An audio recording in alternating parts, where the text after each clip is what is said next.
Bueno, para terminar con esta parte introductoria de la fuerza magnética, del magnetismo más que nada, eh, ahora vamos a ver entonces una aplicación de la fuerza electromagnética que, bueno, en este caso no se conoce como fuerza electromagnética, sino se conoce como sí, fuerza de Lorentz. Bien, ¿en qué atribuye eso? O sea, Lorentz hizo entonces un análisis global de la fuerza electromagnética como fuerza fundamental en qué sucede cuando la partícula cargada que se está moviendo en un sistema donde hay presencia de campo magnético y presencia entonces de campo eléctrico. O sea, ¿qué sucede entonces con la partícula cargada en un sistema donde haya campo electromagnético? Bueno, en este caso, ese, en ese sistema, la partícula va a sufrir entonces un doble efecto. O sea, que en este caso, la partícula va a ver la fuerza total, que se conoce como fuerza electromagnética o fuerza de Lorentz, ¿sí? Va a ser la fuerza, la sumatoria vectorial de la fuerza eléctrica más la fuerza magnética. Entonces, en este caso, simplemente es aplicar los conocimientos de electricidad, ¿sí? De electrostática en este caso, más los conocimientos de la fuerza magnética. Pero si te diste cuenta, la carga aquí, ¿sí? Se mueve en dirección al campo eléctrico. O sea, la fuerza eléctrica va en dirección al campo eléctrico, mientras que la fuerza magnética va en dirección perpendicular al producto de estos dos. O sea, en este caso no tienen la misma correspondencia, a pesar de que sean la misma carga, ¿sí? Pero en este caso hay que analizar para dónde va la dirección para saber cómo se suman de manera vectoriales, porque pueden ser que se sumen de esta manera que los dos van hacia arriba, aquí entonces se suman, ¿sí? Algebraicamente, ¿sí?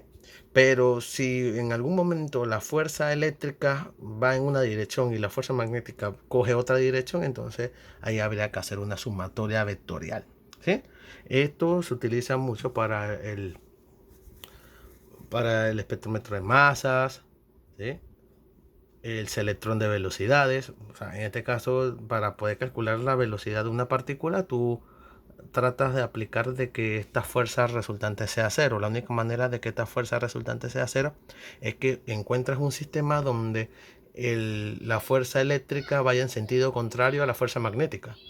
Y entonces tú despejas aquí, se te cancelan las cargas y despejas entonces la velocidad, que va a ser entonces el, el campo eléctrico entre el campo magnético. Y calculas la velocidad de la partícula solamente teniendo el valor de los campos. Por ejemplo, eso se llama selector de velocidades. Un espectrómetro de masa, tú puedes entonces hacer que la partícula se vaya moviendo, ¿sí? Sin desviarse a velocidad constante, y cuando sale solamente hay presencia de campo magnético y este se curva. Entonces tú puedes medir la distancia de la curva y con eso puedes calcular características, ¿sí? Aplicando ya la ecuación del radio o de la trayectoria de una partícula en un movimiento. En este caso sería semicircular, ¿verdad? Pero bueno, esas serían más o menos las aplicaciones con este tipo de fuerzas. Ok.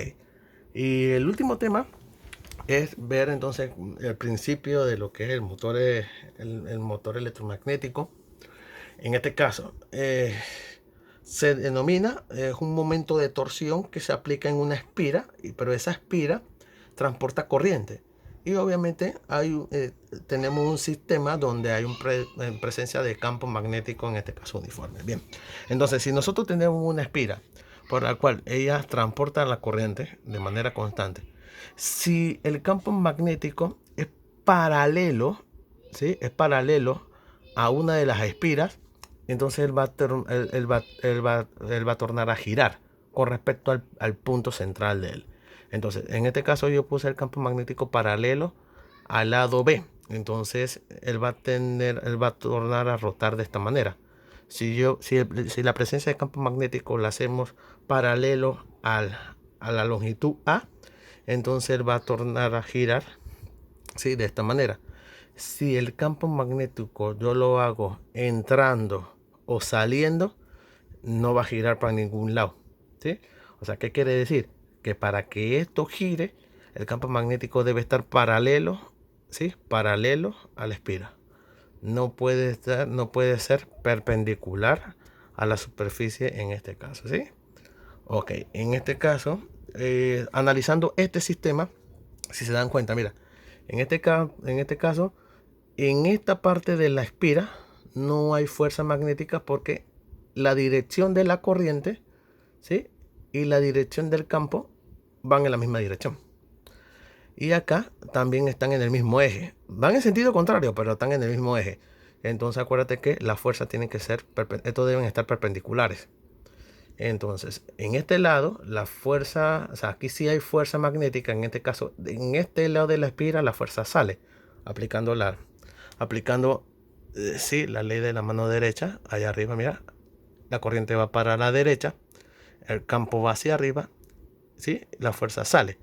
Y acá entonces estaría entrando, ¿sí? En esta parte de aquí estaría entrando. Entonces eso hace que esto gire en este sentido.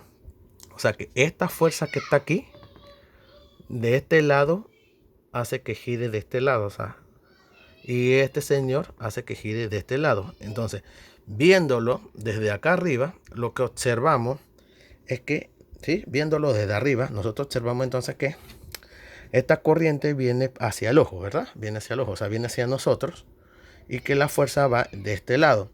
Y esta corriente va entrando, se va alejando del ojo, ¿sí? Del espectador.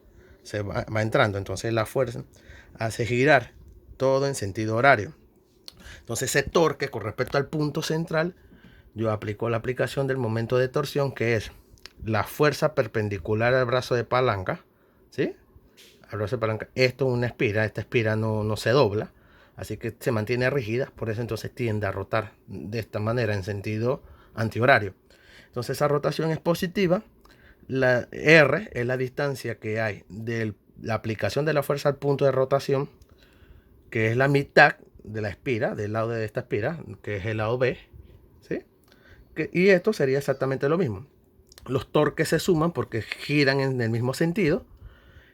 Sumamos esto, entonces me da que es B, o sea, el momento de torsión es el largo B de esta longitud del alambre, de la espira, por la fuerza magnética. En este caso, que las dos fuerzas magnéticas, ¿cómo es esa fuerza magnética? ¿Por qué se pueden sumar?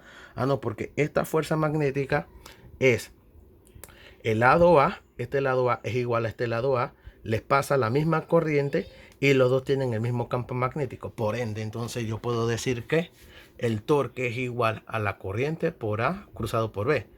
Pero si yo agarro B, ¿sí? Un escalar, vamos a suponer que esto sea un escalar, y yo lo multiplico por este vector, esto me va a dar entonces el área de la espira, ¿sí?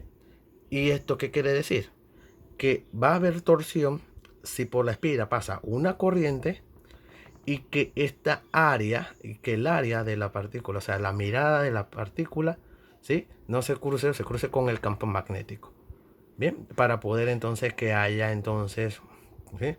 Entonces si este es el área, ¿sí? El campo magnético debe entonces hacerlo así para que rote, ¿bien? ¿Sí? El campo magnético debe hacerlo así para que rote. En este caso, es para que la fuerza vaya para acá y la fuerza vaya para acá. Entonces, para que exista eso, o sea, para que exista el torque, la fuerza magnética debe ir hacia acá y este debe ir hacia allá. Entonces, ¿qué es lo que sucede? El campo magnético debe ir paralelo a él. Bien, si le damos varias vueltas a la espira, lo que vamos a hacer entonces, vamos a multiplicar por n este factor. Ese factor lo llamamos entonces momento dipolar magnético. O sea, le llamamos entonces a este factor mu, que es la cantidad de vueltas que tengo en la espira por la corriente, por el área de la espira. Y entonces ese factor escalar, ¿sí? Vectorial, lo multiplico, lo cruzo con el campo magnético, entonces puedo abreviar el momento de torsión de esta manera. Ok, acuérdate que un escalar cuando se multiplica por un vector sigue siendo un vector. Bien, este sería entonces, ¿sí? La última parte, sería la última parte de la explicación del capítulo 28 del libro que estamos usando. Ya En los próximos videos van a ser entonces ejemplos aplicados a estos conceptos. Bueno, saludos.